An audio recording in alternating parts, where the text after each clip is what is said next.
এসেছি ঘাটালে সেই ফেমাস প্লেসে, যেটার নাম হলো সাধুর বাঁধ। তো এই পার্কটার নাম হলো ইকো ট্যুরিজম পার্ক। তো আজকে আমি পার্কের সামনে এসেছি, তো এখানে পার্ক বন্ধ হয়ে গিয়েছে, তাই ভেতরে নিয়ে যেতে পারলাম না। তো চলো আমি এরিয়াটা দেখে দিচ্ছি। এইদিকে দেখো বন জঙ্গলে ভরা ভরা, সেই জবে বহুদিন আগে তো তোমাদের দাদা ভাইয়ের সাথে এসেছিলাম। আজকে এসেছি, হ্যাঁ 12 বছর পর আবার এই পার্কের সামনে আসলাম।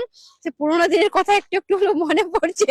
তারপরে আমি বলছি দেখো, আগে ওই পাশটার দিকটা কত পুকুর টুকুর বানানো ছিল, আগে দূরে পুকুর বানানো রয়েছে, কিন্তু এইগুলো না পরিষ্কার সাফ সাফাই ছিল। কিন্তু এখন কিন্তু দেখো জঙ্গল হয়ে গিয়েছে, শুধু সেই টোকা পানা না কি বলে ভোরা। আর আমার ছেলেরা দেখো, ওদেরকে নিয়ে এসেছিলাম, ওরা তো শহরে পার্কটাকে দেখে, তো বলছে দেশের পার্ক কেমন, চলে একবার দেখে আসি।